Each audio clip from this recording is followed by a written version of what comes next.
Welcome to the Infinite Imaginarium, where your digital dreams get turned into reality. Let your mind go. Go. Go deep inside the Imaginarium. The Imaginarium is a place to dream up a new story for humanity. There is a new story waiting to be told. It is the story of human possibilities, of what people are capable of when we come together. Many of us carry this story deep inside us and are too afraid to speak it. We tell ourselves that we are crazy, but in fact, we represent a new sanity, the ideas and practices that can create a future worth living. It's our stories that make sense of the world. If you have no frame of reference, your eyes can't tell the difference, and neither can your brain if you lack the experience to differentiate from one form to the other. The point is that we the point is that we perceive the world is sorry about that, but is the point is that we create the story that we how we perceive the world, and we have no choice but to think together, ponder together in groups and communities. The question is, how do we do this? How do we come together? How do we think and hear each other in order to touch and be touched by creativity, intelligence, and activism that we need? If you have entered the Imaginarium, where ideas run free, where dreams are painted with reality, because at the end of history, it will be art and beauty that sets consciousness free.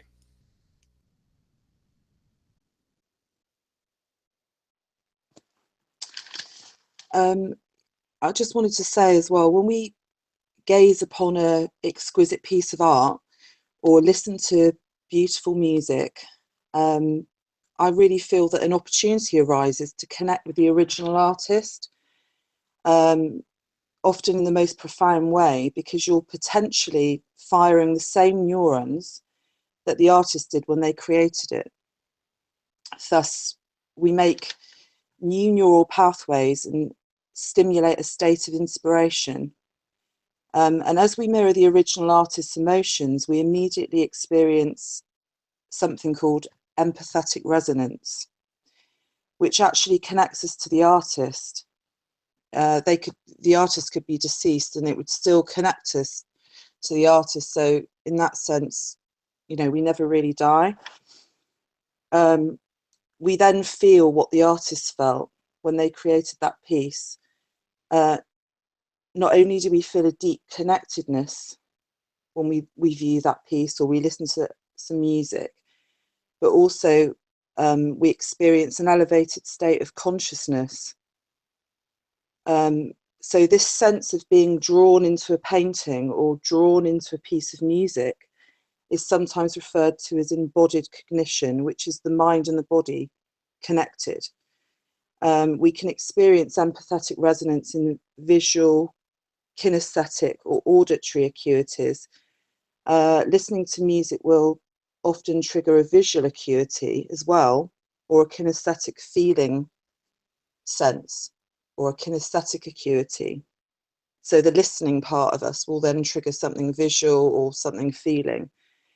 So for me, this really cements the theory that we are all very much connected, and we are all one consciousness. So I really feel that art proves that we're all connected.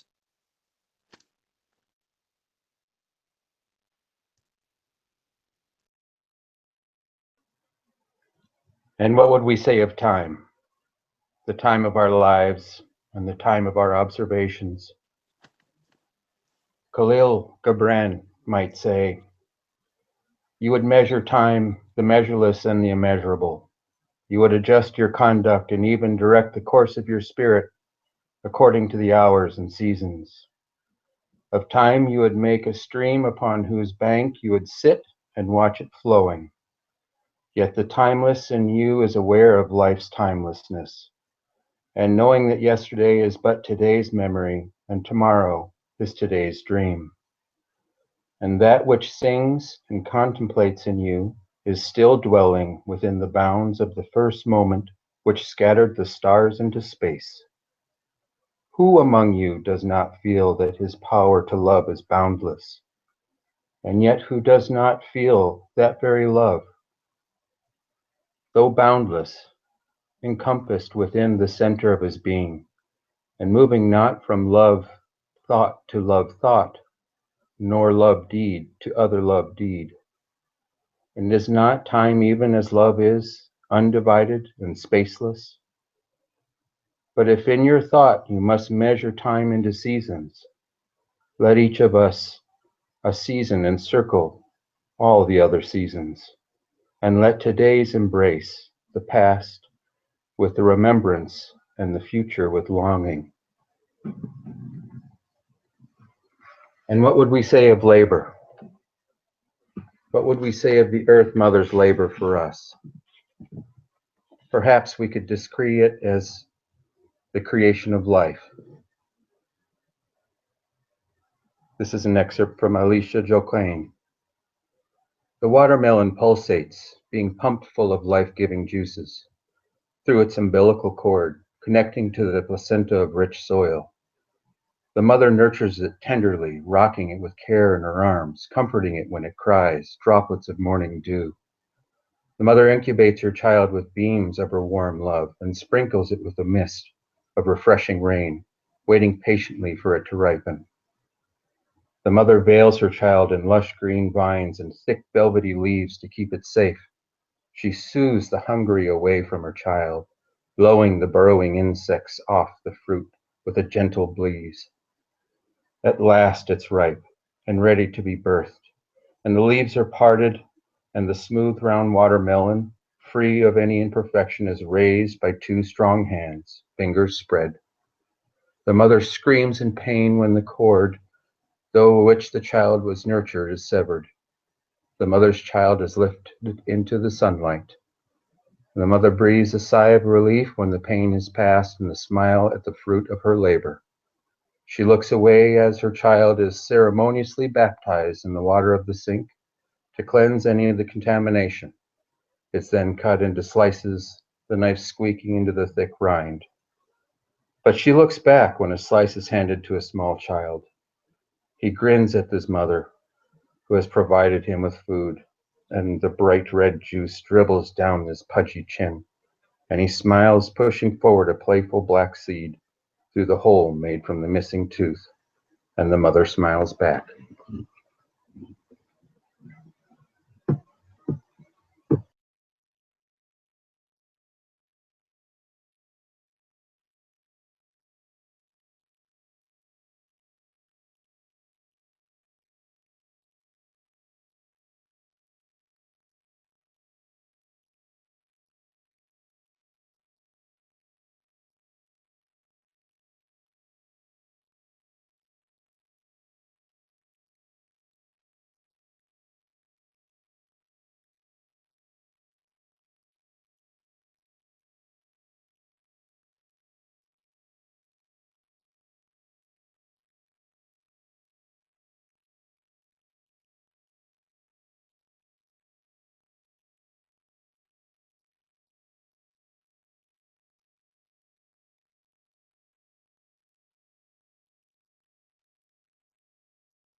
Are we all just quiet now?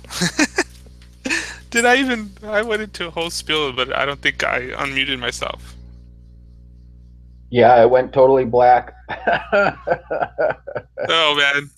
Okay. Um, man. Welcome to Psychedelic Sundays. You're supposed to meditate and not just play. So basically, what I was trying to say was that the root word of psychedelics means to manifest the soul, and the reason why I like to do psychedelic Sundays and this whole thing for me now. I mean, I haven't even done psychedelics in like 4 years, but for me, how I manifest my soul or my consciousness is doing these artworks on minds, and I basically want to outline my own little theory or where I get the root of my basic understanding of everything, I guess. And it goes to this equation that Dr. William Thaler has, and he expands on Einstein's E equals mc square, and basically he branches it out to energy equals mass equals information equals consciousness. And how I rework it in my own mind to make more sense is that I connect energy and consciousness together.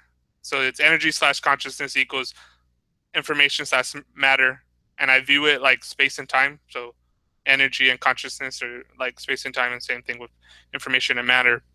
So when we work this, and he says this in one of his white papers, is like, instead of asking what consciousness means, because there's no really adequate definition of consciousness, and we can't generally agree on what consciousness means, but we ask what consciousness does, and immediately we see that consciousness manipulates information in forms of numbers, words, sounds, images, generally symbols, and this is what art is, right? We manipulate symbols to express ourselves, the world we see around us. But there's this feedback loop. With our technology, we hack into physical reality and we change it with our ideas. We're manifesting our ideas. We're manifesting the consciousness outwards and into this feedback loop. And this is why I use the symbol that I use. The symbol that I use um, is the bee shaman, which is one of the oldest of.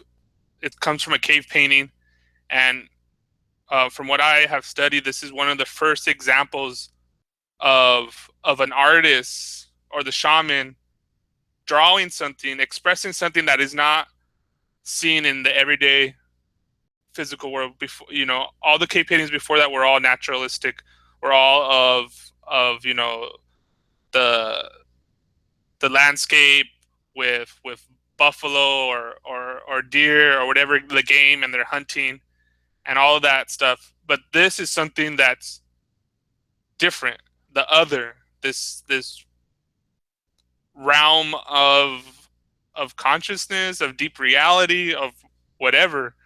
And they expressed it as this bee shaman, and he has like mushrooms growing out of him. So the creatures that ate the mushrooms and started to do art in these caves and species hallucinate, and that's the same process that we started hallucinating, in Star Trek and all this kind of stuff about spaceships and cell phones, and you go to Leonardo da Vinci, all these artists who are, I mean, even the best of our scientists are artists, and I think everybody is an artist, and either we realize it or not.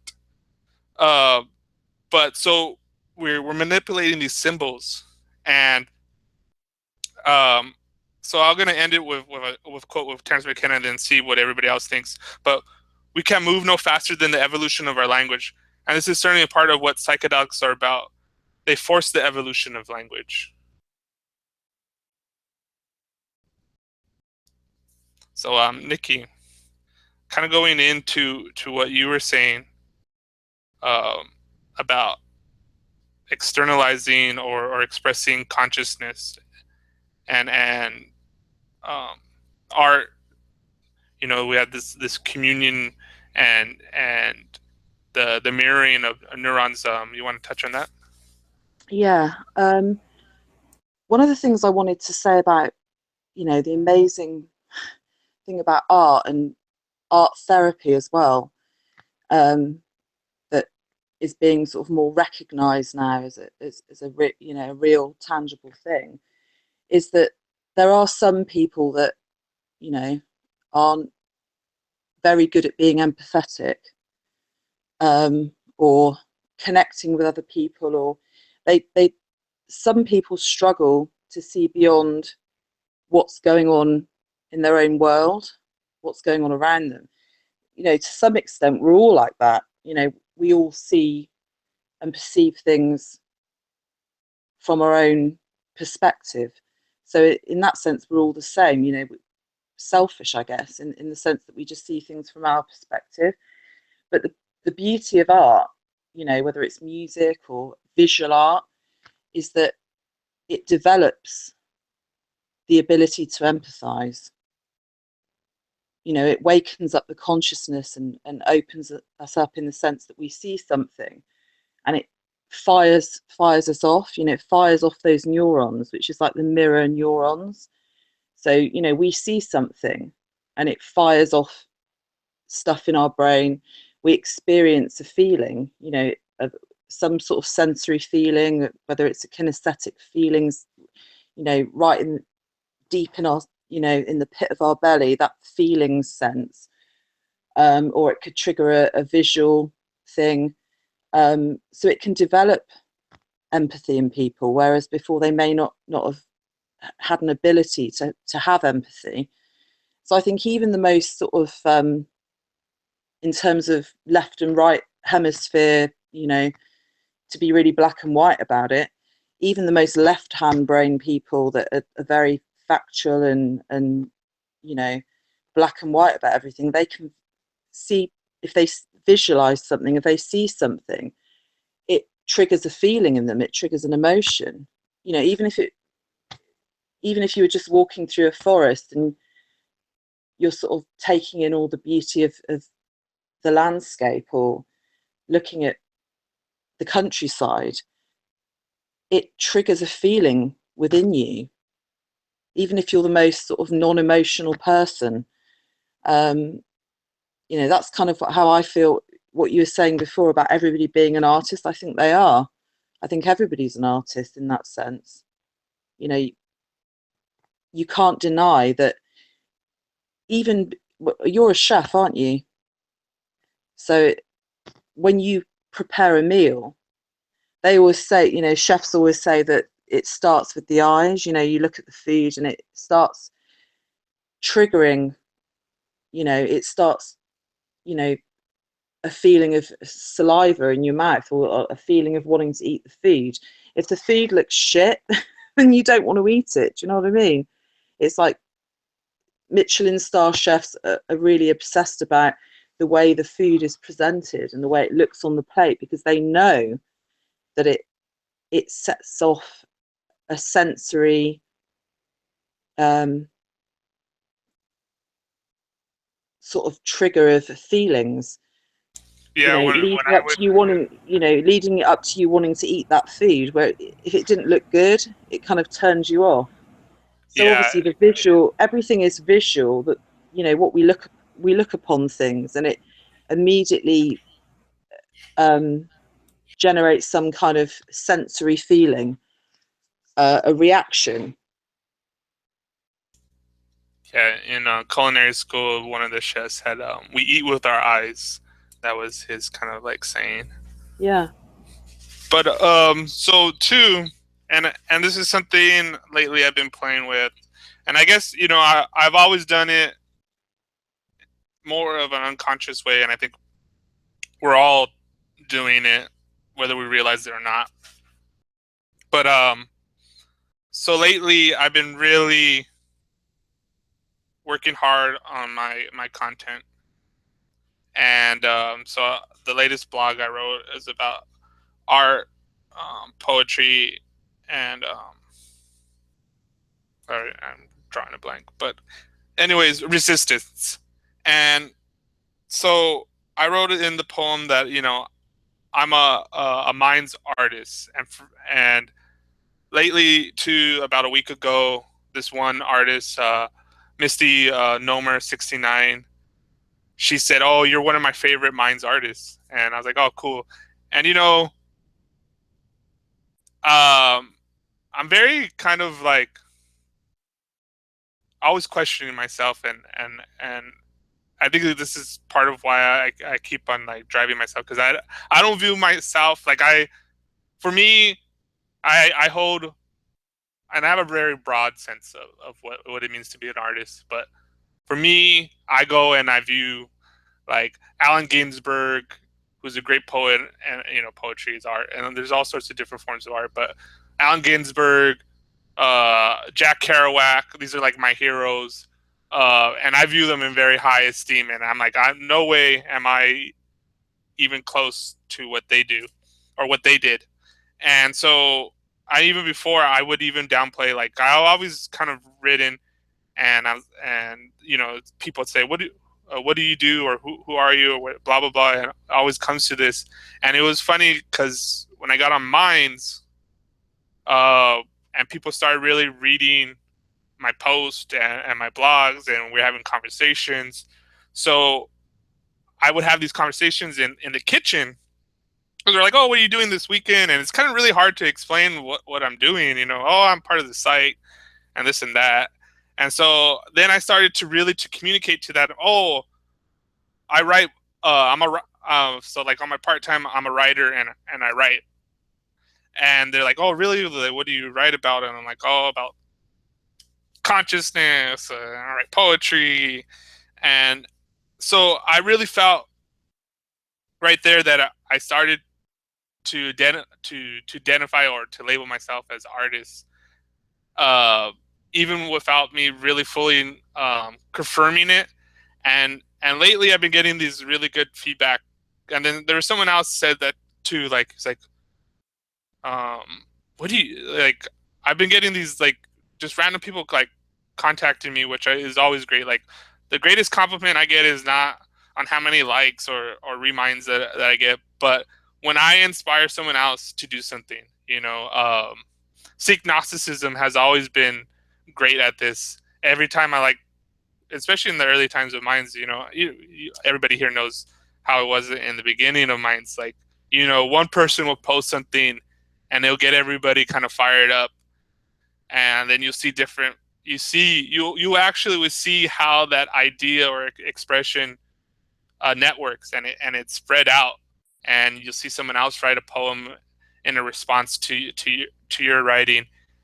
And I know there's been, we go in ebb and flows on Minds, and I've always kind of since the beginning viewed Minds as, okay, this is different than, this is actually what I wanted out of social media.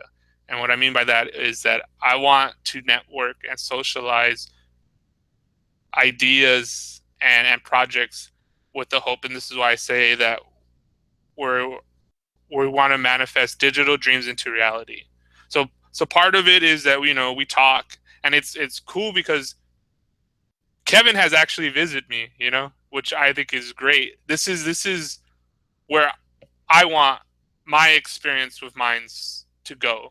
Gov Spiders and Holly came and picked me up, and we went to Colorado and had this kind of mock experience of actually looking at their land and saying, maybe this is where we build a physical space for the Imaginarium. And so this is key to it. Not only just that, I'm using Minds to express ideas and even to transform myself, but also it's always with the attention for me, and what anything I do is to use those good ideas. This is kind of like where we're practicing or testing out these ideas and theories with the intention to bring them out into the real world, into reality, and creating this new story for humanity, and living, or at least having an environment where it's more conducive to being human. And that's why in that little spiel I said, practices that can create a future worth living. Um, you know, and this is something that has always kind of driven me.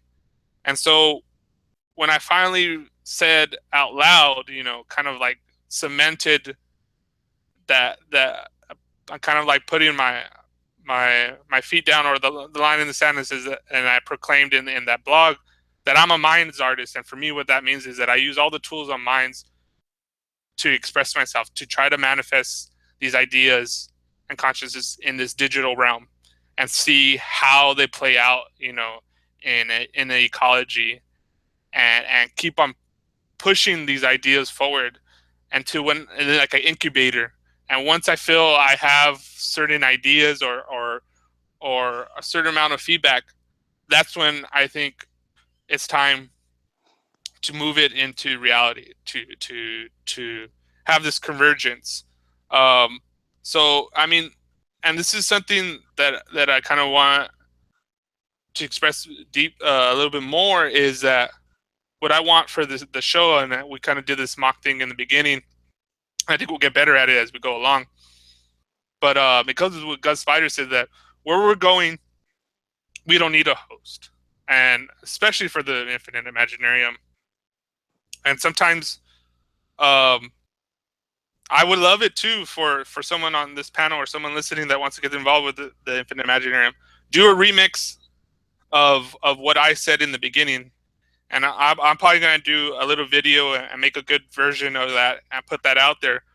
But make up, do what the Imaginarium means to you, and then every time we switch it, like maybe you, Nikki, you start off with whatever the Imaginarium, you do your welcome to the Imaginarium, Mm-hmm. your version of it, and then I go and I say, oh, I fill in with maybe just what I'm thinking at that time. Or I like what Kevin did. He actually read these poems really great, and we come in with some poetry or whatever. Because I mean, I like poetry. I like reading poetry, writing poetry, and so we have a loose format for that, but it's with the intention that it could go, and it should always be diverse in perspectives. Maybe we read quotes, or maybe we find some article or study, like I was telling Nikki earlier too. What I was reading before is is an article that I posted on Minds, um, is how art affects consciousness, and it talks about exactly what Nikki said in her spiel. And this is the actual. I came up with a term with this. It's called the deep network. And if networks are ideas, and the deep network are these synchronicities of the emergence and evolution of ideas. Um, and so this is what connects us. And actually, I was actually having this conversation uh, with Corey earlier too. Yeah, Corey's a little shy, but and I was telling him that when I'm working on something, it's like this version. It's this evolution of ideas that is like a deja vu. But what I mean by that is that, like, I come to this like realization of something, right? And I'm working on it, and at the same time, randomly someone comes up to me and says something or posts something that goes perfectly with what I'm trying to express. And maybe I don't have the words yet, or the image yet, or whatever yet, but like the perfect example of that, and I don't know if you remember this, Nikki, but it was in spare time and spray paint cans, Oh yeah, with wasted talent. yeah, yeah. I was talking to Wasted Talent and said, "Hey, when you go and do your graffiti, tape it." And even I had this conversation with Corey about speeding it up, and we do this like time lapse thing, and then I'll mix it in to a video. And I didn't have the song yet, and I was just like, okay, I don't know what I was gonna do, and I was like, I'll wait till the video gets posted. The video gets posted. Nikki and Nino posted or tagged you. I think you tagged me in a Nino post about what was it? Oh, Pretty Lights and the That's song, right. and I'm like, holy shit, that song is perfect. And at the same time, simultaneously, I even had another window open up. I was viewing his video, and I'm like, oh my god, these are so perfect. And it was so perfect that they even lined up on their time. Like Yeah. the length of his video was the same, was almost perfect to the length of that song. And I'm like, holy shit, this is perfect. This is what it is. And that's one example of this experience. And I think, I mean, me and Nikki have had talks about this. You know, It's your dream, synchronicity. yeah, the synchronicity, the dreams. I have this experience with Studios 18, and this, I think, this experience, and hopefully, you know, as we keep on evolving, whatever we're doing, is that we're giving people, and this is what I think we're all, I'm gonna speak kind of for all of us, because I think this is true for most of the people that I really talk to on Minds, is that there's some growing pains going on with Minds. And Mm. and I had this discussion in a scenario hangout with Douglas Rushkoff, and he was saying about the onboarding process and the symbols that we use are very important. If we want, you know, if we're saying we have, and this was in a scenario talk in the context of scenario, but it goes with minds. If we want to build something new, how, you know, the technology, you know, open source, encrypted, that's all fine, or is it blockchain or cryptocurrency, that's all fine. But if we have the same mindset that we had, you know, back on the other social media sites via Twitter, YouTube, and Facebook, then it doesn't matter what the underlying technology is. You know, you can't solve the problems with the same mindset. And this is where I think where I wanted to take the Imaginarium is, okay, so what is the new story for humanity, and how do we express it for ourselves, and so we understand it for ourselves. I think it always starts for the individual, but if you go so deep and true to yourself, this is why art, what you're saying, is timeless. And in a sense, you know, you live forever with, if you launch onto that idea. And this is this great quote that I always use by Allen Ginsberg: "Beauty is beauty. That's all there is to it. If you're interested in you, then you're stuck with you and you're stuck with your death. But if you get interested in beauty, then you launched onto something mysterious inside your soul that grows and grows like a secret, insane thought until you're it." And that boils down to me what what what art is. You know, exchange beauty with art. You know. Um, and you, and once you have that experience, I mean, we all have had this experience, you know, whether it's music, whether it's a movie, a book, or seeing a concert or whatever. It changes you. And you know, and even, you know, like that's, I use psychedelics and that imagery because I think it kind of goes, that's the imagery and the symbols that I think can penetrate the average person. Um, but so where I want to keep on moving things, and this is for me, for myself first, of what I want to get out of my mind's experience is, and this is, I think, to where I want to invest a lot more time and energy into the infinite imaginarium. Is that if anybody could help and get involved in the infinite imaginarium, but I want us who are already involved in the infinite imaginarium to start thinking about this, of how and what is this new story. And you know, I've been lately looking at a lot of my old posts, and I don't know if you guys noticed that, and I remind a lot of it, and going back to the roots of how this all started, and expanding on some of the ones that are the nuggets and getting more in depth with that. That's why I want to do like coordinated things with my blog, with my video edits, with my post, with the show, and I want it all to have this real in-depth sense and experience. So, like for instance, the Infinite Imaginarium show, what we're talking about right now, if you notice my feed, I have two different articles that kind of talk about what we are here, and synchronistically it worked with what Nikki was on, and in her own mind we had no talk about that prior, but after it synced up, which I love that stuff.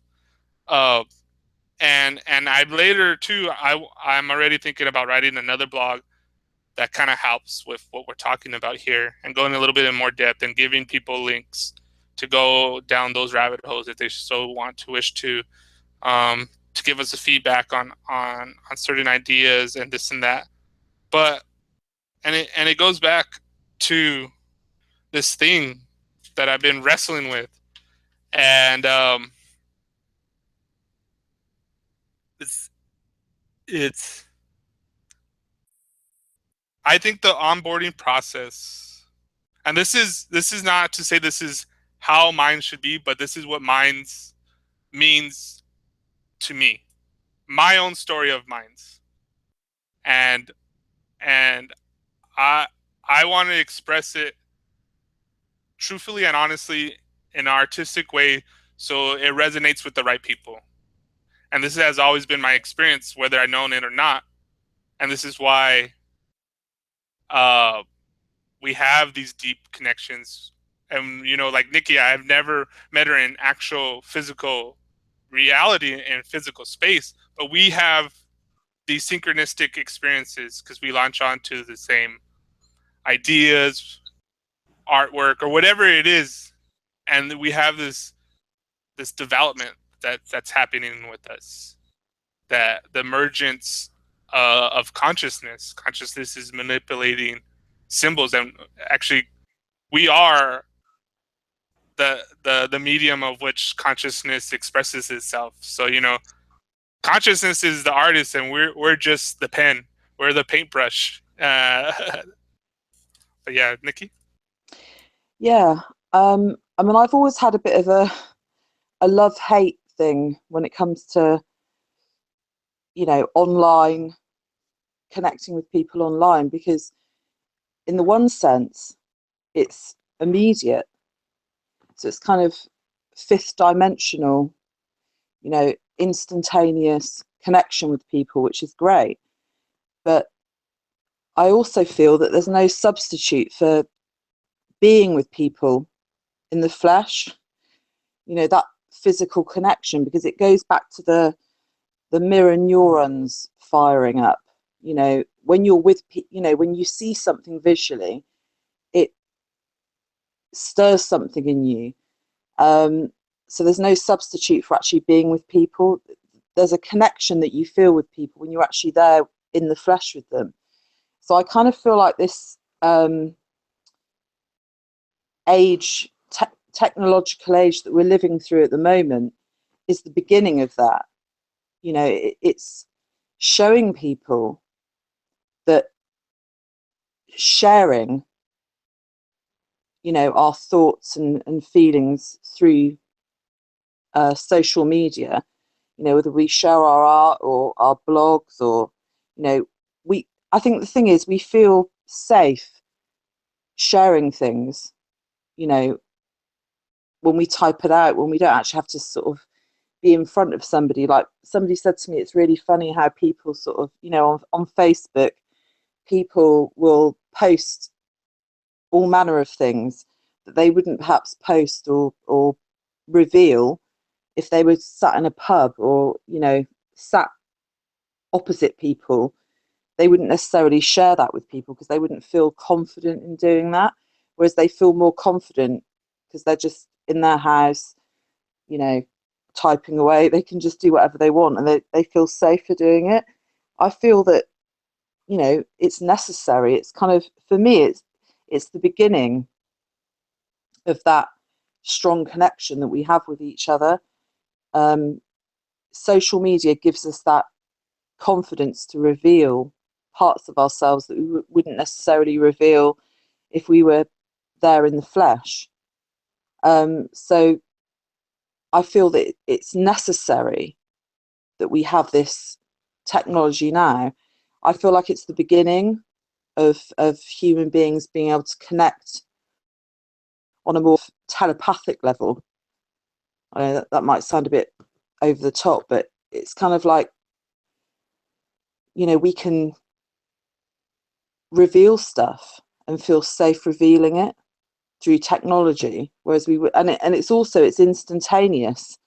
We can connect with each other instantaneously, whereas we would, not to mention we can connect with people all over the world. So for me, that's what Minds is great in that respect, that we can, I feel that I've connected with all these people that I would never have known or connected with if I was living through a different era. Even sort of 30 years ago, I wouldn't have been able to do it. So I feel that it serves a purpose in that sense. But I feel that we're going towards, it's taking us in a direction where perhaps we won't need the technology as much.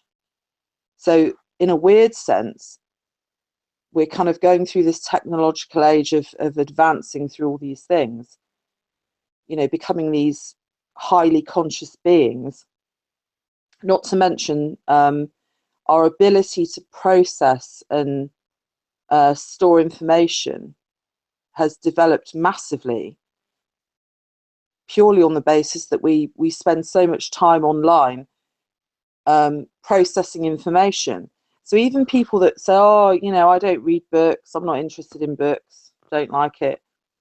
There's always been this thing about, read books, get your children to read books, because it that whole thing of processing information and storing information and the way our brains work when we read stuff, well, that has developed massively due to technology, because we spend so much time online scanning information.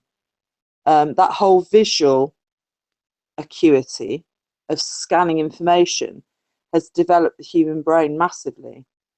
Unbeknown to lots of people, they don't even realize that their brains have developed to that extent. A lot of people, it's just the norm, it's just what happens now, so they're not necessarily conscious of the fact that that's happened.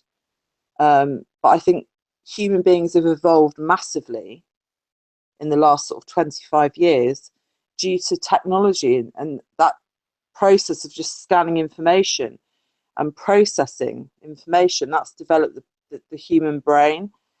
But what would be really good is that we could kind of move beyond that, so we didn't necessarily have the technology part anymore, or need the technology part anymore, but we just had that ability to instantly connect with people, and not need the technology to do it. So I kind of feel like the technology is the beginning of that instant connection that we can eventually have without technology, if that makes sense. So almost like a telepathic thing.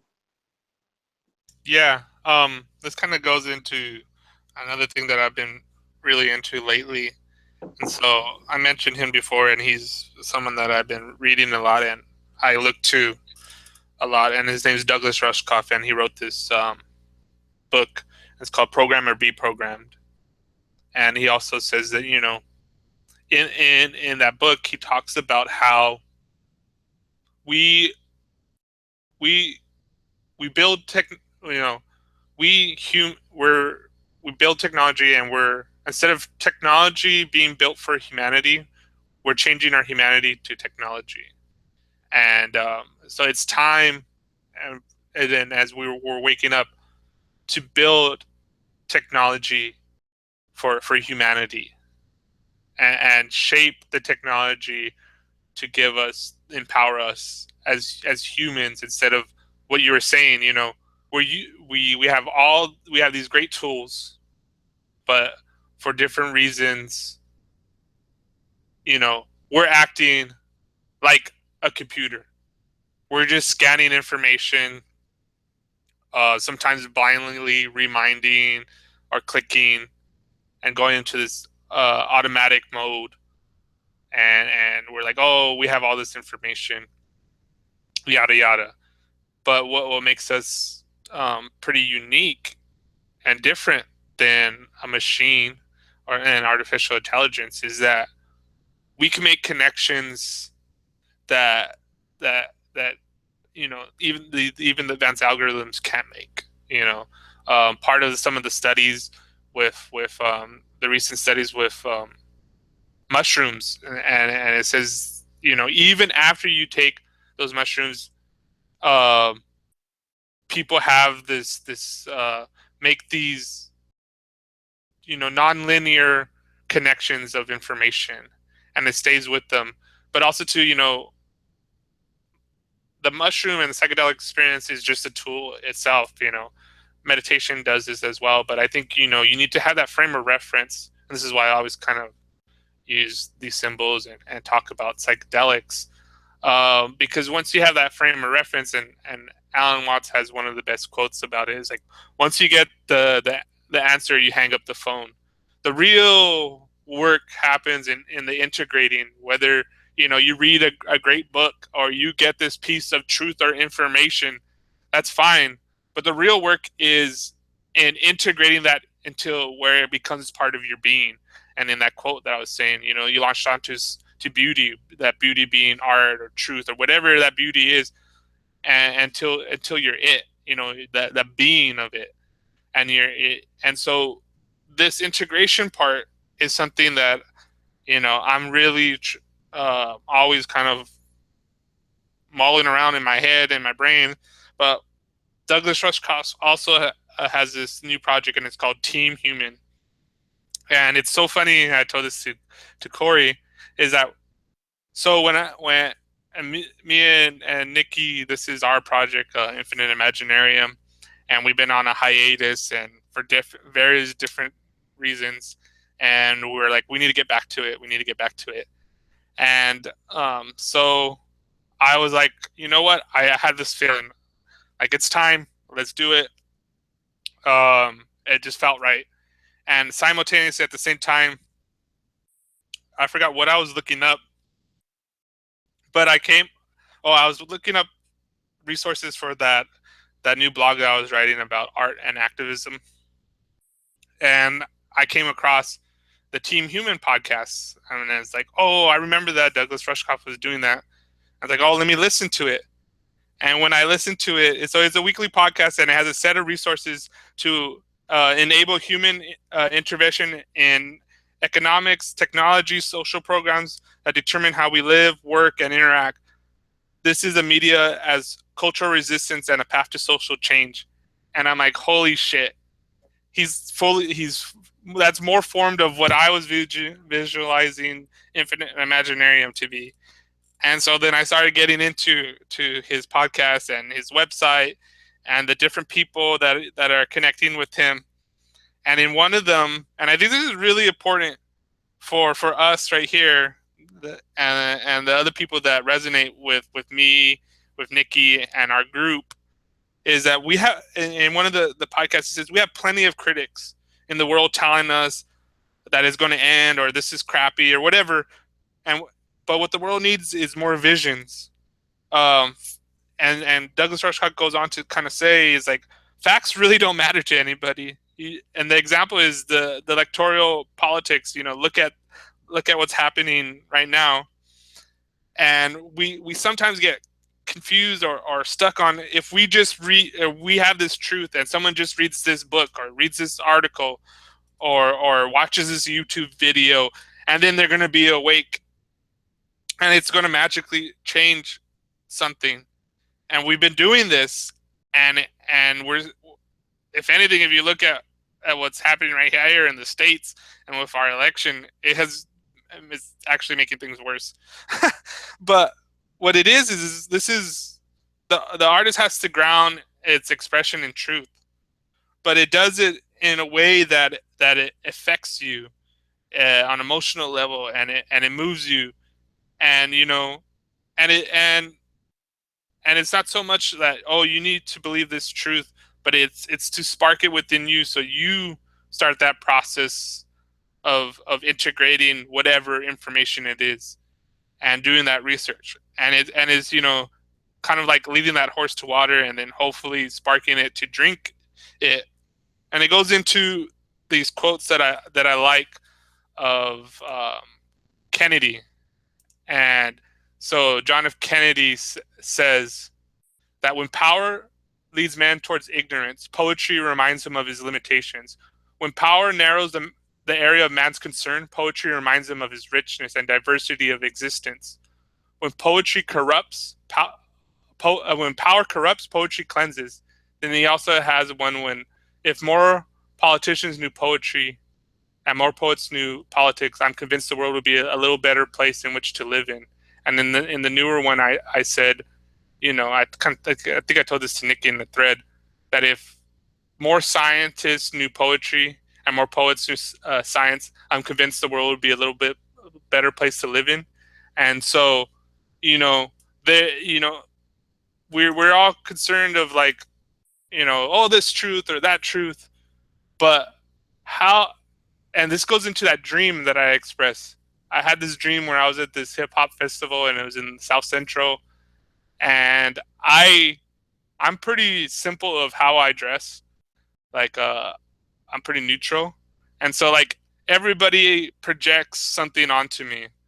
You know, like, I remember when I was younger, my friend used to say that I was a rocker, and so I was labeled as a rocker. So I didn't know anything or shouldn't know anything about hip hop. Um, Depending on where I'm at, I have this view, because I have brown skin, that, oh, I I'm from the hood or whatever, and then, so what do I, you know, that I'm in, like, that culture. But when I'm in with people, quote unquote, that are ghetto, they say, oh, you're white, because of how I speak and what I'm interested in and all this kind of stuff. So everybody projects whatever they are onto me. And this dream was kind of illustrating that, because I was walking in this hip hop festival and I was like, oh, this is cool. And then this group of people were like, what are you doing here? You don't belong here. You're not, quote unquote, a hip hop head. You don't look like that, because of way I was dressed or the way I look or way I talk. And I told them, it's like, what? And it's like, dude, most of this stuff that's being said is not even real hip hop. And I go into what happened to like real hip hop. You know, the only one that right now that I feel that's real out there is Saul Williams. And I go into this whole lecture, and basically I come to this line is like, why can't we say something deep and have a dope ass beat? And this is something I remember that just kept on echoing in the dream, and then echoed when I woke up, and it just kind of resonated with me. And this is why I do the video clips that I do, because, you know, there's not enough for me of media that's out there, that, and there are some, you know, like I said, like Saul Williams, and there's other people out there, but to the extent where I want it. And this is lately what I've been doing with some of the Douglas Rushkoff clips, or with my Alan Watts or whatever, and having a really cool soundtrack, kind of like a hook. And sometimes I even feel that it's more powerful, those clips that I do, than all the writing I have done, because you can listen to it over and over again, and sometimes you don't even know why. I remember one of the best comments I got on a one. It was I think it was abstract reality and dreams. That was the first one, and one guy's like, I can't stop listening to this, and I don't even know why. And I was like, that's like the perfect, because that's kind of like the intention of that. And even for me, like, I listened to it over and over again. Like recently, like I said, I was making these clips with Douglas Rushkoff, and I listened to it over and over again. And it's what you were saying, you know. Okay, you scan and you scan for information, for the data, or you know, the information or the media that you want. And then once you launch onto that, it's you get that, and then how do you make that grow or network, you know? And this is part of the thing of like, okay, how do I do it where it's also fun? Because this process of it making entertainment and fun, like it shouldn't be mutually exclusive. Why do we have all this mindless entertainment? But also at the same time, we shouldn't have all of searching for truth or whatever should be boring as well.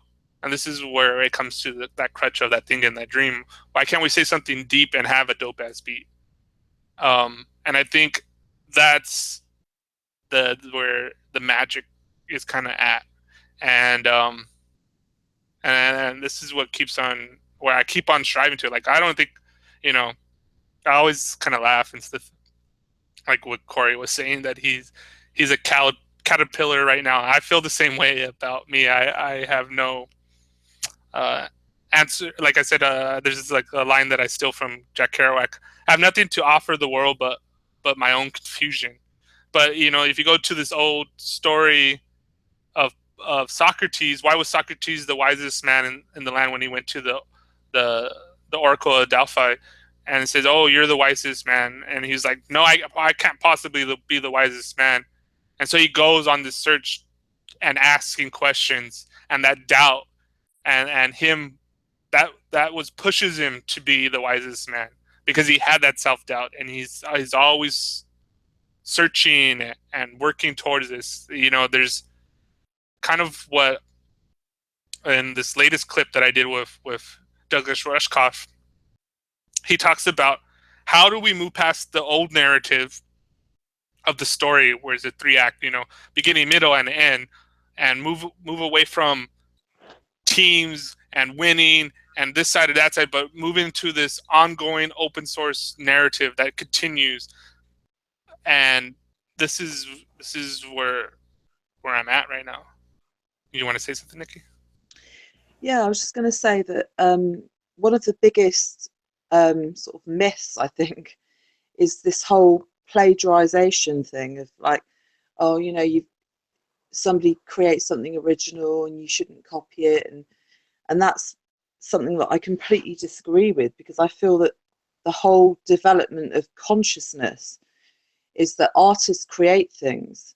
It triggers feelings and you know, mirror neurons and everybody, and then we create more art that is a development. You know, we go further down the line.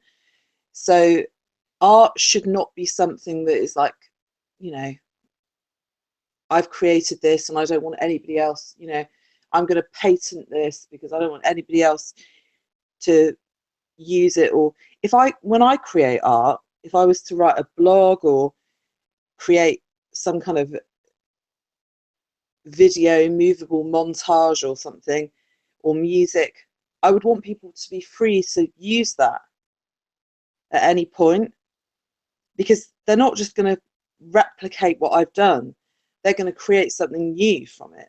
It's going to trigger them. It's going to inspire them to create something new. So they might use elements of something that I've created, but they will evolve it. You know, so I think art is a constantly evolving thing that should be free for everybody to use and take and create something new. So they use what you've created and they evolve it onto the next level. So I think one of those things, you know, this whole thing of that's yours and you created it and you should patent it. You know, if you create something amazing, people will say, oh yeah, you want to make sure you put your stamp on it. Don't let anybody else copy that. I totally disagree with that, 100%. I feel that people should take it and use it and take it on to the next level, because I think it's an ongoing evolvement of consciousness.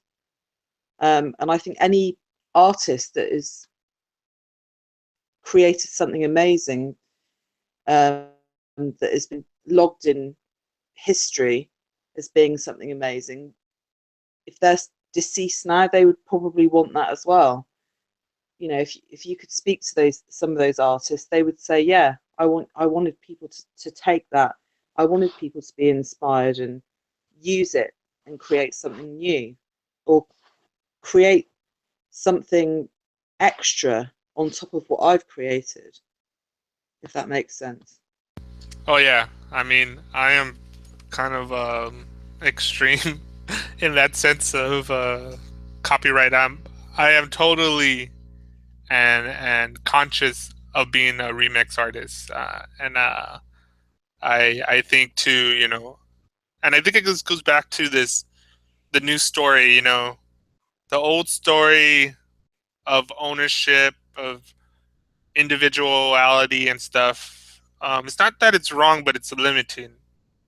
It's limited, and kind of and I mentioned this in one of our shows before, and it always kind of rings true to me, is that the new story is much like the old story or the original story.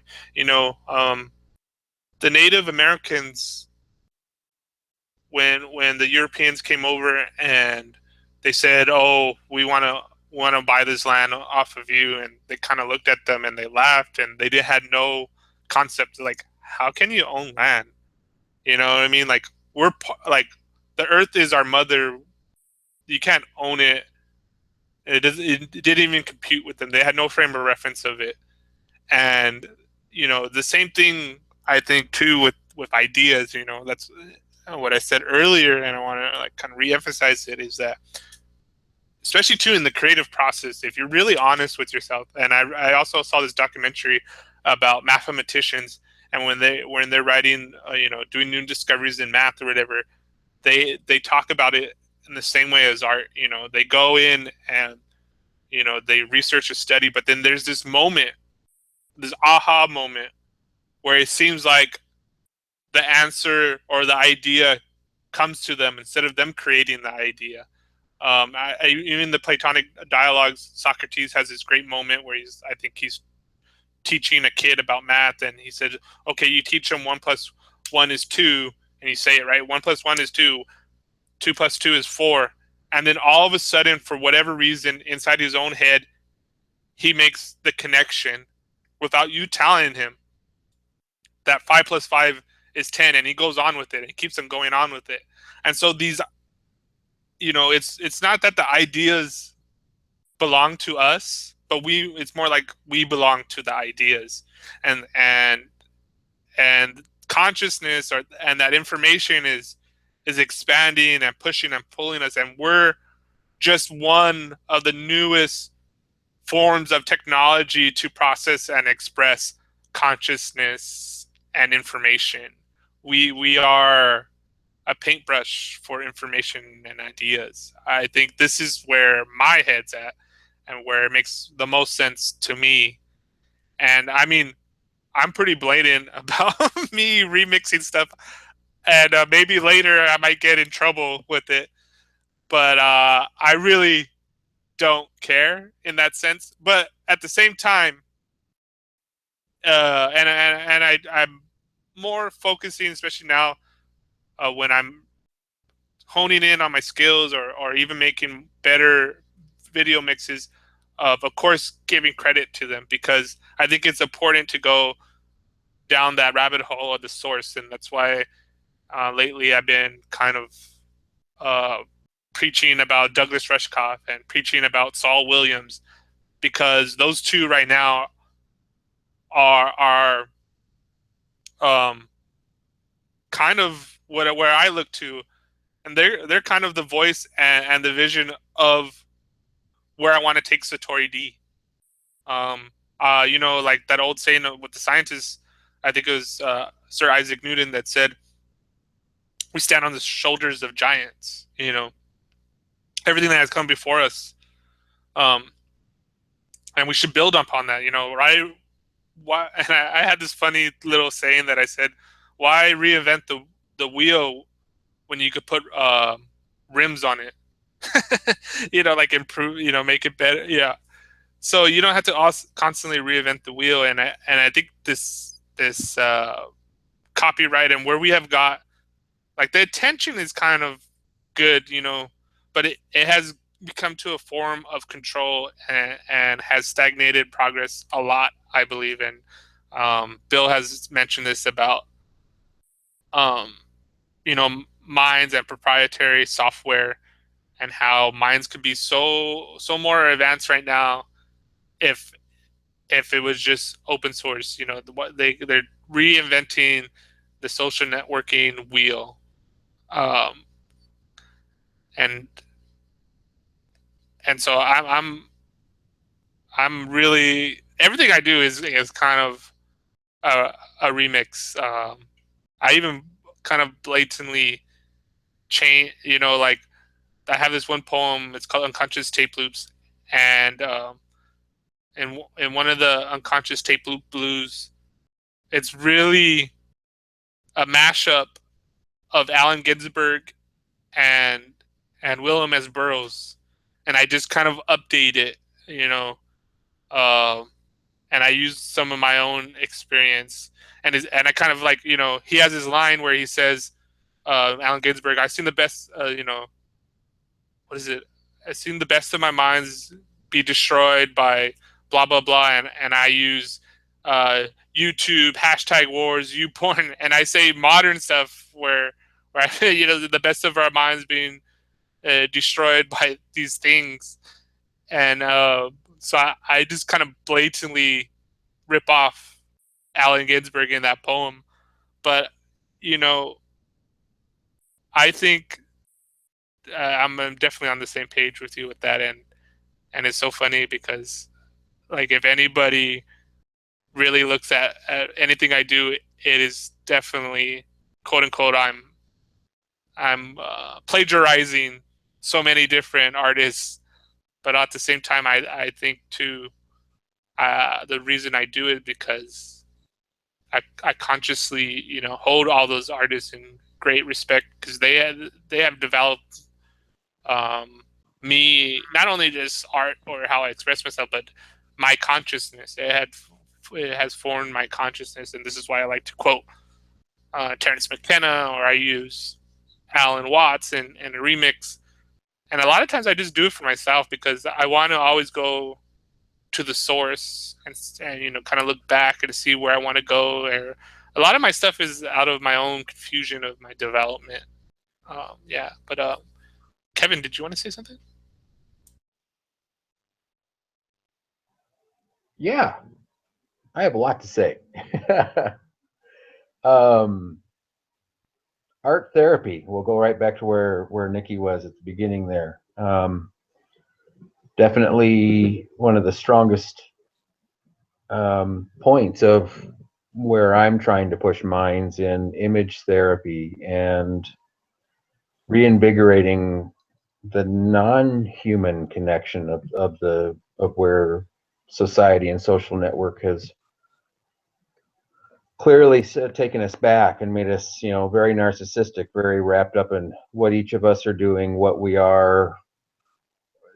You know, when we look at the things in consciousness that inspire us, what are the things that pull art from us? It's the moment, which is why I chose time and co-yoga brain, and work. It's seizing the moment through inspiration to live and smile. And I think really at we're really at critical mass, and the human condition of humans talking about humans, about technology and where we're going, is this huge whitewash over the depth of our reality within our biosphere, which is why I'm so into image therapy for minds content, because I'm trying to initiate passion for what sustains us, you know, the living things that are food and the air and clean water comes from the earth. And just to throw some really troubling things out there, there were 500 million less songbirds in Europe this year than the previous year. All the ornithologists report. There were only 5 billion migratory birds in North North America and Canada this year, which was down 1.4 billion birds. They recently released that 58% of all the non-human being living things are dead and never coming back. And in 4 more years, it will be 2/3 of all the biodiversity on the planet. I'd recently posted that the Great Barrier Reef is 90% dead. We would like to perpetuate having consciousness. We'll have to rein in the fact that this human condition is a part of all living things and a part of our spaceship.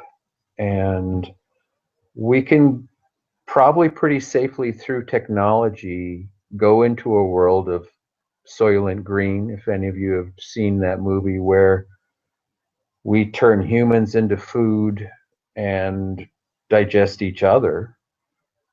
But then ultimately, where will that leave art? Where will that leave creativity? I mean, imagine hallways with just throngs of images of other human beings and not of exotic creatures with exotic colors and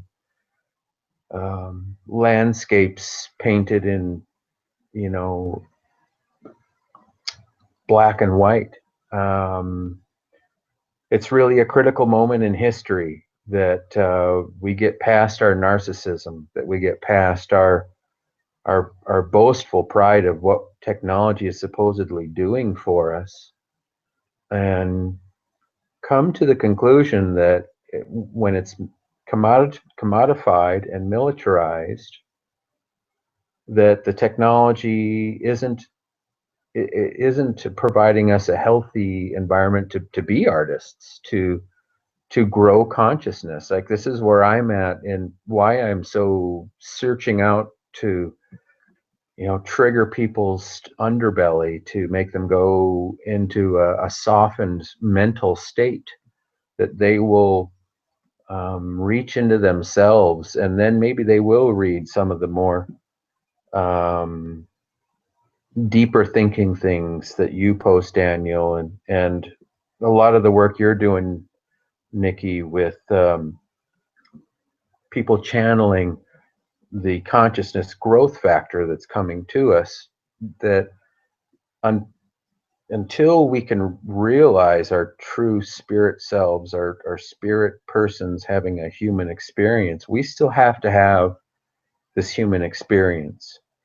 And the native methodology of the Earth Mother being first, like they said in the Hopi prophecy, that the black snake prophecy is coming true. So if we want to continue to proliferate art, we need all the living creatures and bird songs and things to continue this journey of desire, of wonderment, of, oh wow, you know, look at this or look at that, and inspiration, and get past this monologue of human beings and about human beings and creation and technology, because it could be that it's just leading us to a singularity loop of maybe what we're experiencing right now. Like, I'm pretty vast when it comes to analysis of what the human experience really is, but I want to believe that I'm not a program. I want to believe that I'm part of the experience, that I'm part of the sharing and the creation.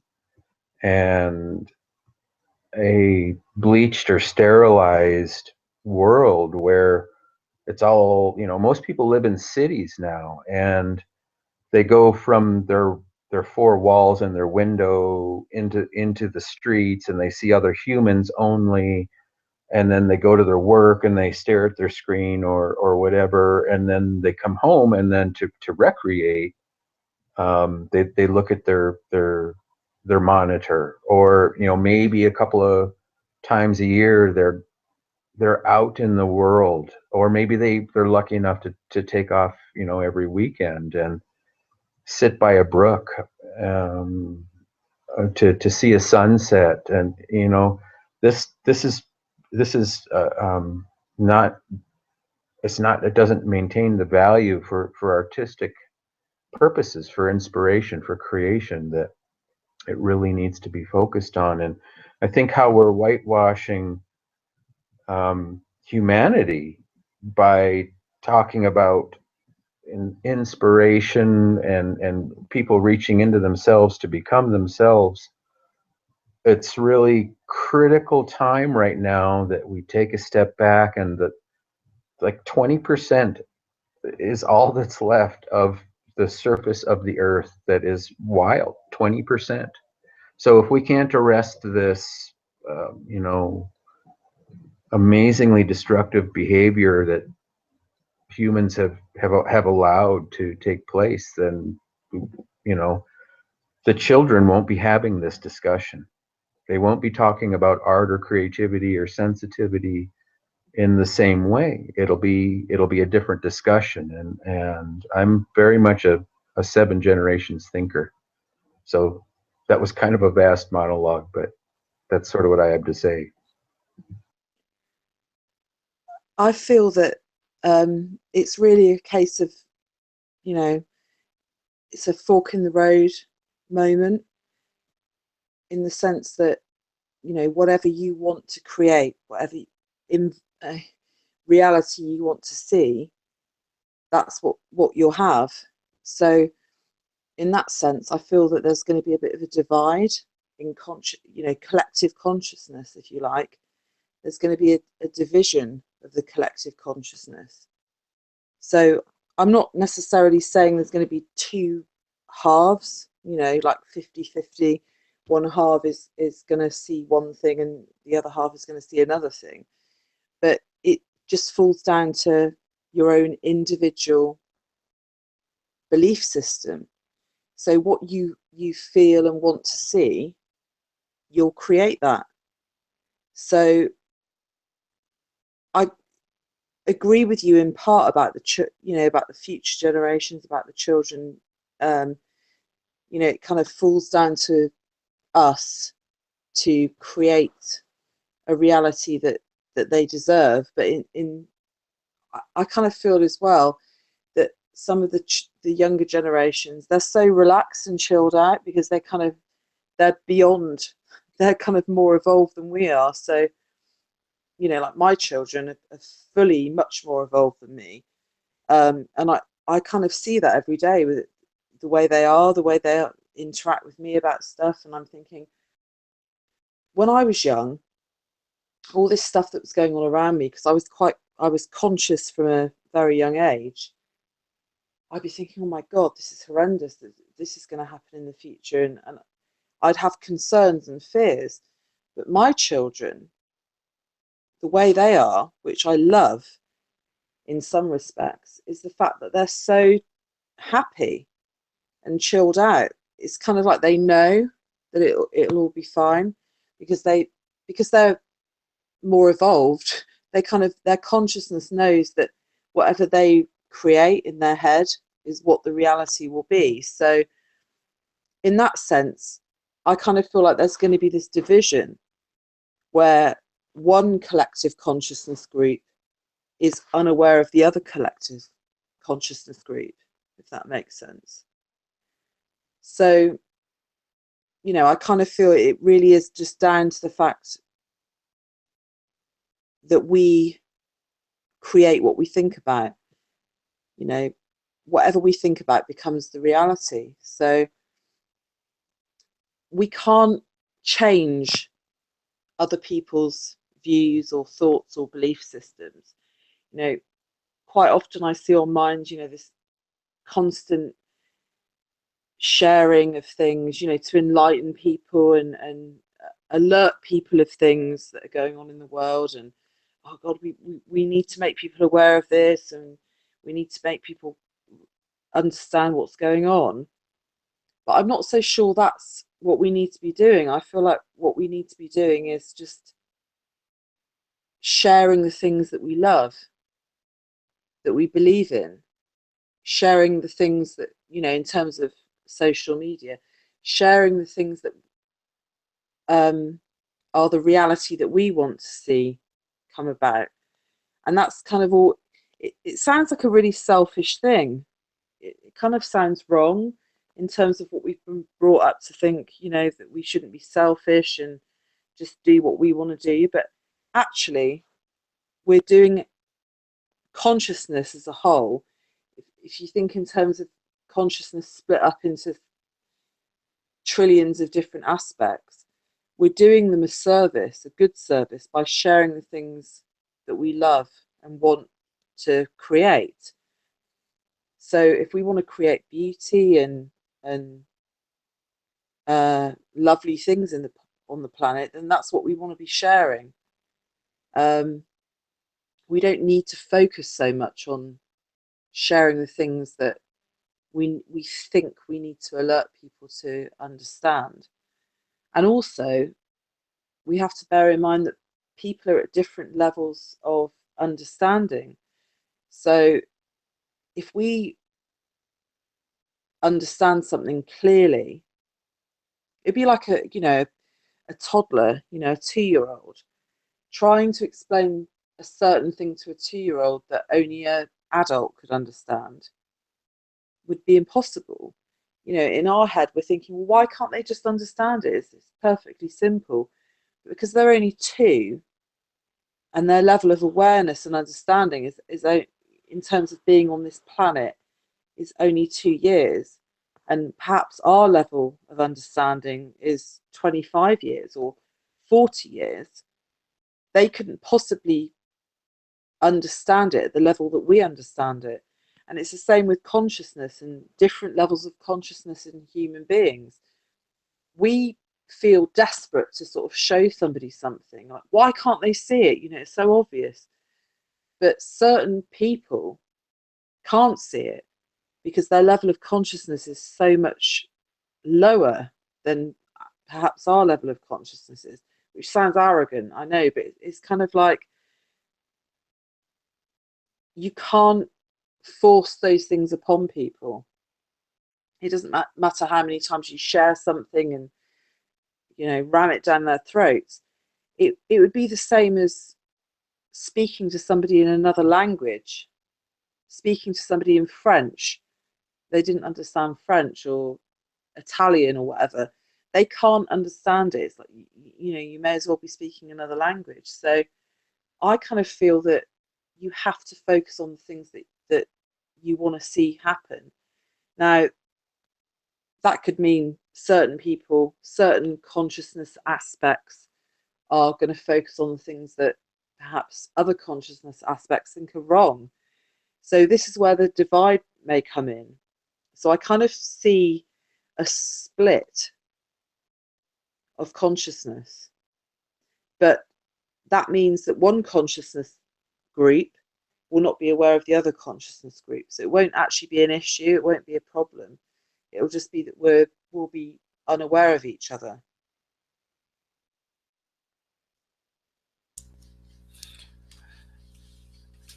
Yeah, I mean, for me too, like, and this is, what you're saying about levels of consciousness. That goes into what I was saying about frame of reference.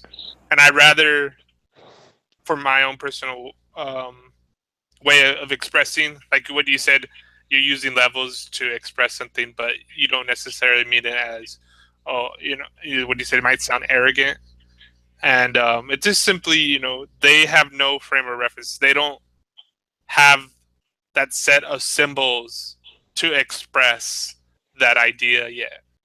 And we even myself and other people, you know, that's why I'm constantly looking for different images and words and songs because I don't have the right symbols to fully express myself, and I don't think I'll ever will. There's but that constantly striving for that is to kind of um, present these different images and symbols so that others hopefully can have a new set of symbols and stuff to express themselves or even to explore themselves. I want to kind of go back to what Kevin was saying, and I do see a problem here, and this kind of goes into what I think is the crux of where we are.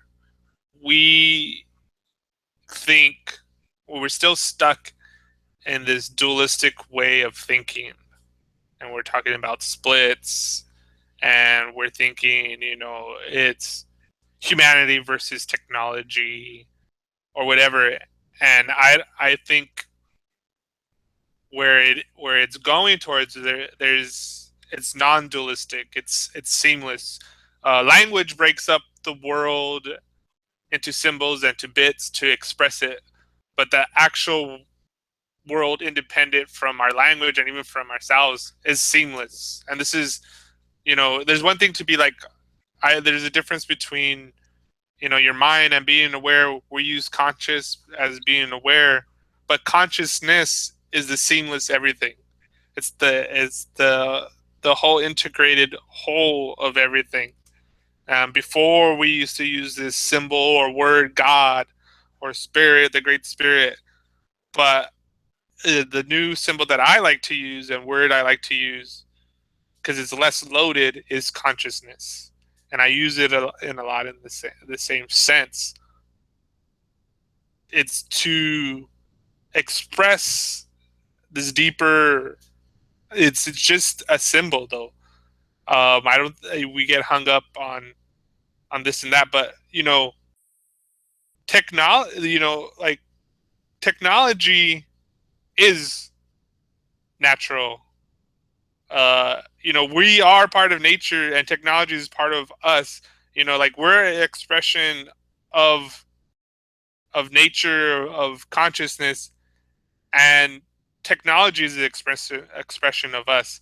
Yes, we are kind of like in this infant stage of using it, and we don't know what to do with it. And I think what Nikki was saying is very true. I read some studies, and even if you look, there's kids that are doing amazing things. There's this 16-year-old girl in Brazil that's talking to the UN about doing this environmental movement and how we need to be aware. And there's this kid that I saw one time from the States, and he's doing the same thing. He addressed it to the UN. I forgot what I was reading, that I think it was in a podcast with Douglas Rushkoff or somebody. I was listening to something, and they were saying about how it's more that the older people, or people that are having this division with, or this conflict with technology, because they weren't like, it wasn't just a given and born into it. And it's kind of like that novelty of it, and they're the ones more, let's say, more addicted to the technology, where the younger kids take it for granted, the technology. And yes, there's problems with kids, using the phone too much, or social media too much. But I forgot who was saying it, but they said something about the kids better adapt to this environment than the people prior to this environment. The kids adapt quickly. And I think, like, for instance, just to be an example, the quote unquote, I hate labels, but the millennials, uh, it's not even a debate about what, a kind of the mass majority of them, about the legalization of, this is just a symbol of marijuana. Like for them, it's just like a given. Yeah, like why is that even an issue? Like that's not even worth like debating. Like they're moving beyond that, and in a lot of sense, it doesn't even matter if it's legal or not. In that sense, like I think too, where we have to move, and it's hard, and it's probably not going to be us. It's going to be the kids and the grandkids. But what we have to do is or what I feel I need to do in a sense, is one, constantly, what Nikki was saying, I think is very true. Share what you love, and it's hard sometimes. You see. I mean, I always have this kind of like this horrible feeling when I read too much politics or even get swept up in the whole thing, and I feel very dirty. Like if you like eat a lot of junk food or whatever, and you feel like horrible, like, oh, why did I just do all that? The same way I feel with politics, like, why did I spend so much time reading about Donald Trump and Hillary? Like the debate is who's worse. They're both fucking horrible. But if you're looking to that to solve your problems, you're already playing the losing game. I mean, you're you're the whole setup is to lose your attention and everything. There's so much things happening. Like what I've been getting into with the Team Human stuff about um, you know, and I think Douglas Rushkoff kind of said this, like the mainstream is focusing so much on the digital landscape. He said like he doesn't know if they did it inadvertently or whatever, but the freaks have kind of set a trap. They are going to look into, because what's happening on the public stage right now in America is this reality show politics, and it's not even good theater anymore. It's a reality show. And I remember when reality shows first happened, I hated them. Like, they're obviously fake, but they don't even put the effort in writing a good story or having good lines or developing plots. It's like the real world, they'll just give them alcohol and they start drama, and it's like this junk food. And I was like, oh my god, it's so boring and dull, but it has this like addictive uh, thing to it. And same thing with the politics. It's so overtly surreal, and like every day there's some new story about what Donald Trump said, or what bad stuff Hillary did, or this email or that email or whatever. And I get sucked into it. But the thing is that if that's where your energy and intention is, you're already, like, that game is set up to fail and to lose. But if you switch your attention onto, let's say, the stuff you love, that beauty, then you're playing this eternal game. And it's not just about you, but it's about, you know, the secret of same thought that grows and grows until you're it. You know, like like there's stuff, there's ideas that we all, as humanity, you read um, Joseph Campbell and the Power of Myth, or Archetypes, the what Carl Jung formulated. And there's these developments and stages that we all go through, that we're recycling these same stories, and they're symbols of not only ourselves, but the whole fractal nature of reality and consciousness. And that if you launch onto that, you launch onto something eternal. I like to use this phrase, the songs of eternity. And that's what I mean by that. This music, this art that has always kind of been there, the heartbeat of the universe, the songs of eternity. And we are all notes and sounds and colors and vibrations of the songs of eternity that keep on playing themselves out. And yes, even if we look at what's happening on a more holistic, naturalistic way of doing it, systems ways of thinking it, and I kind of told my mom this. I was like, the only good thing I could see, well, what's going to come out, because this is a lose-lose situation here in the States with the elections. I mean, whoever wins, I mean, Donald Trump has the right that the elections are rigged, but it's not rigged against him. It's rigged against us, the people. And, we have this sickness, and I think when you think of it in those terms, for your own self, when you get really sick, you have the peak of the fever, and then you have these night sweats, and then you start the process of getting over it. And I hope this is the peak of the fever. I hope this is the peak of the virus, so that we can start to work to get over it. And when power corrupts, poetry cleanses. Um, Corey, do you want to say something? Oh man, I don't have much to say, but you hit it right on the head about like the politics making you feel all like, icky inside. And yeah, I've just had too much of that lately. But yeah, continue. That's all I had to say. But yeah, Kevin.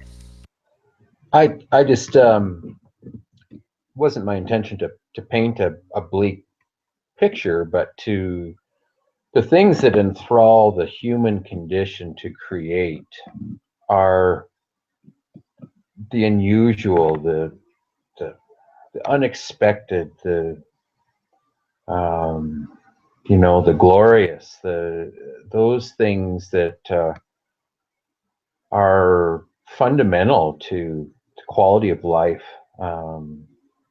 that we're involved in. And I live on the side of a mountain, and when I go 2 minutes in any direction, that's only the road and the trees and the water. And this year, it's just kind of a wake up call for me. This year is unusual. It hasn't it hasn't gotten cold. It's 10 degrees warmer. The whole Arctic has not started freezing. Like the whole effect of the finger pointing, the politique about each other, so that we don't talk about what's really going down. This obsessive self has just gotten overwhelming. It's stifled creativity. It's definitely put the blocks on. You can't. The awakening that I think Nikki points out with a lot of her posts, there will be no stopping what is started around us. That isn't us. We're leaping out of the dark age and into the new light age. But I think the task being put forward to us is, are we capable of utilizing this advanced intellect to redirect the story to what holistically will generate the same opportunity for the young people? And that's sort of my critical mass about being creative, and why I don't write so much. I do a lot of writing, but I don't publish a lot. It is, I want to soften you. I need you to breathe, and I need you to feel, just to let your guard down. We are so immersed in tension that we've lost sight of the moment. Like, we're between absorbing information and seeking information, and that the moment is kind of eaten up, and then the day's over, and then it's, lo and behold, it's Monday again, and for most people, it's time to start the process of survival again. And it's just it's not what it's all about. It's not. It's not. It's the moment. It's the creation, the art, and the facilitating ourselves to exist, to breathe, to drink clean water without getting it out of a bottle, and to feel invigorated about life and starting the day. It was really a trip. I was reading an article about societies 200, 300, and 400 years ago. And the average worker type people like we all are worked like half as much as we do now. So they've literally got this closed loop going on where our freedom to postulate and use language in all its brilliance with all its amazing words. Look how small our vocabularies are now. And, it's just, it's time to put the foot down and change the story like you're doing, Daniel, and like you're doing, Nikki. It's time to say, no, we have to defend these things.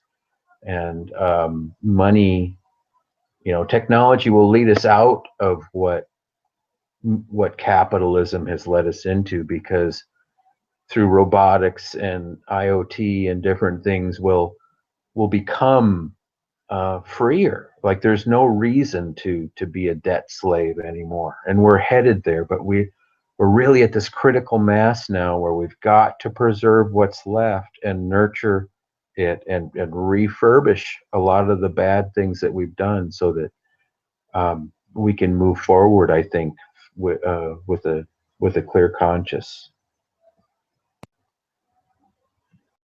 Yeah, exactly. This is also too why I think one of the most important symbols and things that are happening right now, and why I did the latest blog I did um, about art, poetry, and resistance is, and I also did a new video mix of Douglas Rushkoff, and it said a protest, a new story. I think I labeled it "New Story of Protest" or "A New Story Protest as a Way of Being," and in it he's kind of talking about just that. We how do we empower each other for this ongoing story of sustainability. We all are symbols before this. We talk about war on poverty, war on terrorism, war on hunger, the climate, the climate wars, and all this kind of stuff. So those are the old ways of beginning, middle, and end. And that if we protest in March and this and that, and then we feel good and we come home, or if we click something on the internet and said, "Hey, here, this is what we are," blah blah blah, and we helped. I mean, there's this one thing where it's this whole hashtag thing, bring our children back, when they had the girls that were taken, and they had all these people do that hashtag thing, but it never actually really did anything. But I think what's happening right now, I mean, it has always been happening, but there's this critical moment, where things are colliding, I think, right now, and where I would like to even keep on more focusing myself and expanding on is what's happening with Standing Rock. Where you're talking, a very simple thing, life is water. That's a fundamental thing of life is water, and where we're going and what heads are butting, and but what is happening there too, I think, is this whole playing out of what Douglas Rushkoff was saying in there, and also to what I did with the Saul Williams thing, is that um, poetry and activism as a way of being, that it's not just, okay, we do this or we post that, but that integration that I was talking about for um, earlier, which is the hardest thing. I mean, I have read, like, all sorts of different books, and I could quote this and that, but actually having it integrated to where it's in you, and you're no longer intellectualizing, but you are it, is the hardest thing. And it's not an end thing where, oh, just one day you're awake, but it's this continuous evolutionary process. And I think we're all kind of getting there, of all the stuff that I have seen, which I like to look at science, systems thinking, and thinking of things as whole systems and looking to the dynamics of biology to help better design our technologies. And they talk about how we're doing information and using swarms, or whether it's made safe, and talking about ant colonies or bees and all these kind of stuff. That stuff is technology too. And but kind of going back, circling back to my point, is that the biggest protest, biggest art that we can do is to just be. And I mean, and it's hard, how do we live in this moment of now and express the beauty of everything, I think even Allen Ginsberg said it once when he was in an interview, and I said, "Oh, you're so enlightened, and you talk about all these great things about being awake or whatever." And he's like, you know, I struggle with it myself. Is if I was truly enlightened and reached, enlightenment or satori or whatever, I would not have to write a poem anymore. I would have nothing left to say. And so I think this is kind of true. Like, and I have had this dream once, and it's more of a vision. I had this different thing that has been came to me that has expressed it in different forms. But simply one time, I was reading a lot of Jack Kerouac, and he had Sama Dharma, and I was getting really into Eastern philosophy. And I was like, read the story of the Buddha, and I'm like, oh, you know what? I'm going to sit underneath the tree and wait for enlightenment. Like, I've done psychedelics, I've done this and that, read this or listened to this, but surely that can't be enlightenment, right? And it's like, what is this thing that they're really talking about? And I don't want to like read it. I want to experience it.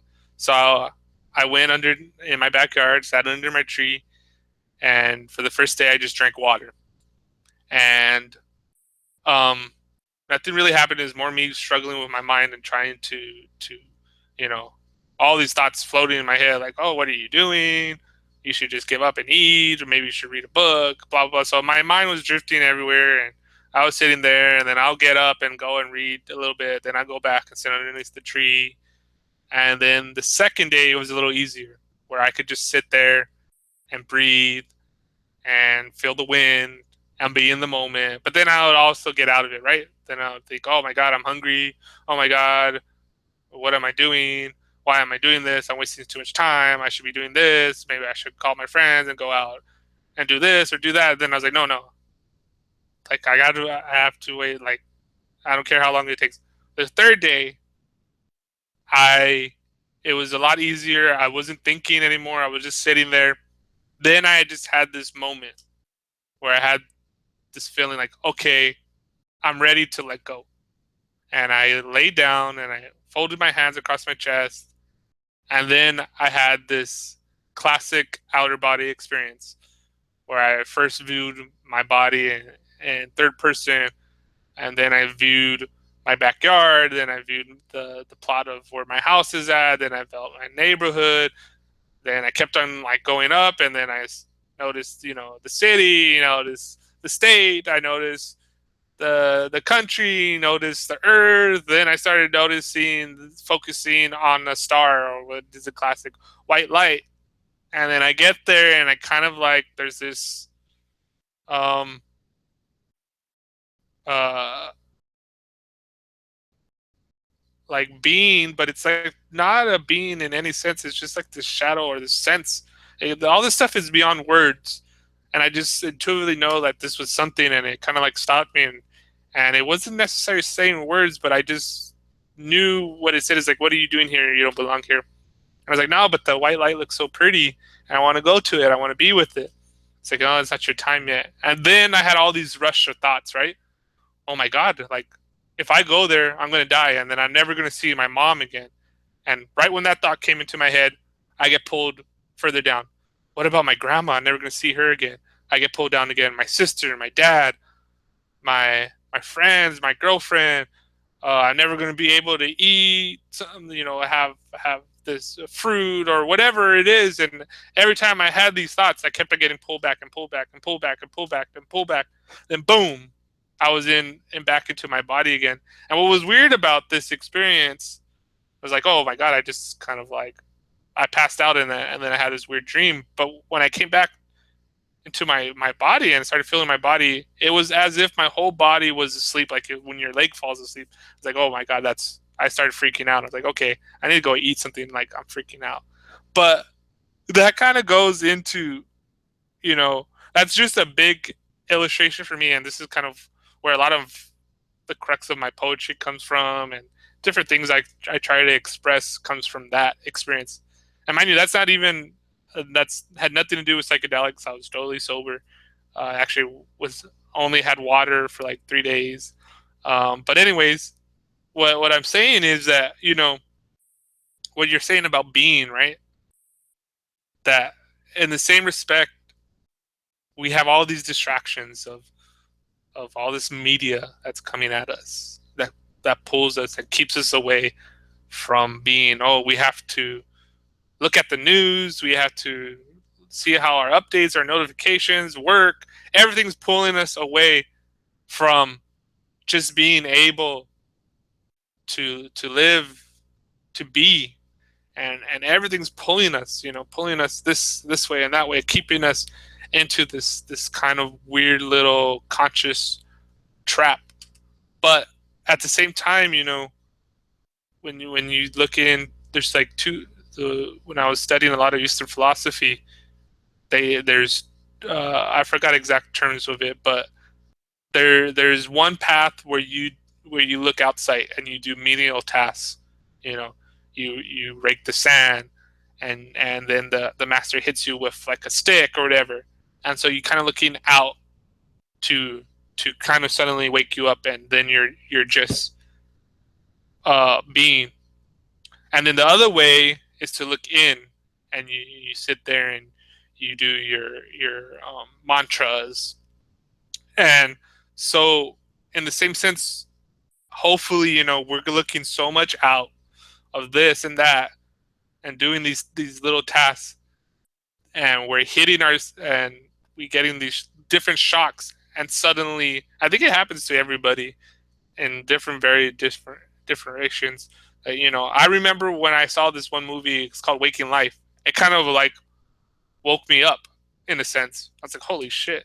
And I remember one time too, I was on mushrooms and I was talking to my friend, and I forgot what he was doing. I was like, dude, why are you wasting your time doing that? Like, here we are with our heads wide open and streaming consciousness, and you're like worried about cars and all this ticky tacky bullshit. Like, why don't we talk about like my head is open right now. You can ask me a question and I could receive that information. And he asked me about death and life, and I was like, holy shit. I was like, okay, but my best way to express it is like it's a lot like what waking life is about, you know. And I go in and uses that as a symbol, but so these artworks express that, and it's still always the menu, and hopefully whatever the hell we're doing here is all part of the process. And I don't know what else to say besides that. And but lastly, maybe we have Nikki end it because we're going pretty far deep into the Imaginarium now. Yeah, I think that the important thing to remember is that the third density reality that we exist in is full of distraction. It's everything. The way I see it sometimes, it's everything's there to distract us and take us away from being in the moment of just feeling our thoughts at that moment in time. So there's always something to sort of take us away from that. You can be feeling quite calm and euphoric, and then something just pops into your head. You don't even know what it is. You could even be sat in a room with no distraction of television or music or anything, and all of a sudden something can just pop in there. That's kind of what the meditation thing is. Meditation is about completely wiping your mind of nothing. So you're literally, there's nothingness. You're just there in people say it's a state of bliss, whatever the definition of bliss is.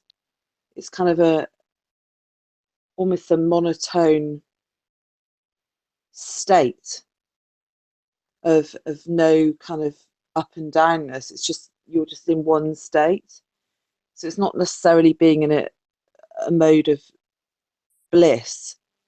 It's just that you're in a moment of oneness. You're not distracted by anything going on. So your emotions aren't undulating in any way, shape or form. You're not going up or down in any way. You're just there. And that's the key. Everything in our reality is about polarity, duality. It's not, there's no monotone element to the reality that we exist in. So that's the key, really. It's, and everything at the moment, and it's increased massively because we're entering into an age where the consciousness has evolved to a point where we can't go back to how we were. So, the powers that be, the ones that want to keep us in that closed, lower consciousness state, literally throwing everything at us that they possibly can to sort of keep us in that low vibrationary state of fear and panic and stress, and everything's distractive. So, but you can't, there is a way of being in that moment and still being part of the third reality. So you can almost come out of yourself and observe what's going on around you. So there can be all this chaos going on around you, but you're still in a moment of, you're still in a mode of calm. You don't have to be affected by it. You can literally just observe it and move on. You don't have, this is the thing, you don't have to be affected by it. It doesn't have to affect you, because it's just the ego that triggers that feeling. So when you see something, you can be feeling really great and be having a wonderful day, and then you see something on the TV, or you see something going on around you that affects you in a negative way. That's just your ego. Your ego is allowing you to have an opinion as opposed to being neutral to something. If you don't need to have an opinion about anything, you just see everything on an equal level, which I know a lot of people would really struggle to do that. How can you see everything on an equal level? But if you kind of hone the skill of seeing everything on an equal level, you won't allow your ego to get the better of you. I mean, the ego can have a minor role in the sense that it can protect you in situations of extreme danger. But that's kind of literally all it should be. Your higher self should be, steering the ship of your existence. And the ego should sort of be beneath that. So if perhaps there has to be sort of a wake-up situation occurring when you're in a situation of extreme danger. But that's literally, the fight or flight response is what I'm talking about. But that's literally all it should be. But unfortunately, we let our egos rule and control everything. So, steer our direction in life. And that's when it becomes complicated, because then we get affected by every single thing that goes on. And obviously we live in a sensory environment, so everything is designed to have an impact on our senses. and take us through a kind of roller coaster of emotions where we're up 1 minute and then we're down the next. Even when you watch like a film, like a movie, it will take you through such a roller coaster of emotions, using music and visual impact of what's going on in front of you. And that's basically our whole world. So it is a difficult thing to be able to achieve, is to be able to achieve that oneness of what's going on around you, and not have a opinion based on the ego. So I think that's the key, is just to meditate more on what's going on around you rather than allowing it to affect you as though it's an outside force. That's another key thing, is that things are outside of ourselves. There's an out there or an up there, like that whole heaven thing is like heaven's up there, hell's down there. Even when we talk about dimensions, we talk about different levels, and we talk about them in a numeral, a number sense of 1, 2, 3, 4, 5, 6, 7, 8, 9, 10, 11, 12 dimensions. But actually, there are no levels. It's just a level of consciousness or an expansion of consciousness that we need to understand. So there are no out there's or levels or different degrees that we have to achieve. It's just an expansion. So as we expand our consciousness, everything kind of blends together into one thing. So if you think in terms of different levels, different dimensions as separate things, if you expand your consciousness outwards, if there is an outwards, then everything blends together into one thing anyway. So you achieve the oneness.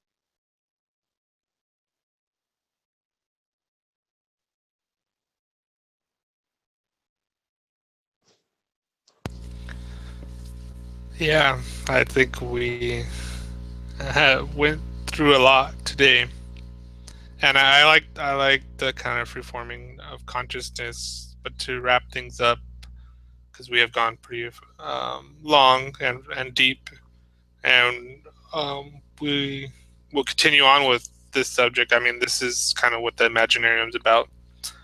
But real quick, I think I wanted to talk about wrapping things up, and what you're saying and tying things together is what scientific research has been showing us about how art affects the brain.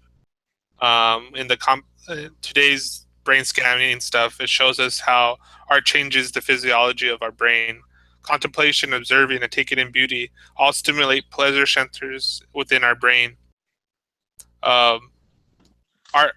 So what you were saying about the mirroring of neurons, this is what the science is showing us. It's kind of goes into that thing. In the firing of your brain and the reworking of your brain, there's no difference between something you kind of imagine in your brain and what kind of goes out. And this is what dreaming. And if you read like the Doors of Perception, Aldous Huxley talks about this.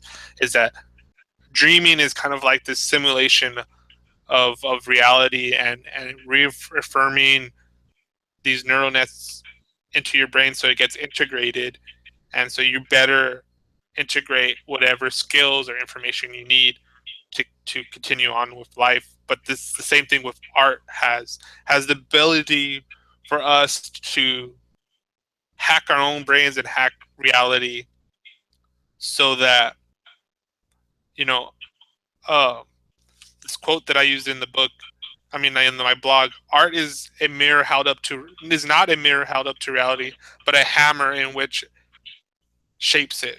And I think we got to keep on using that tool to keep on hammering at reality. And thanks, guys.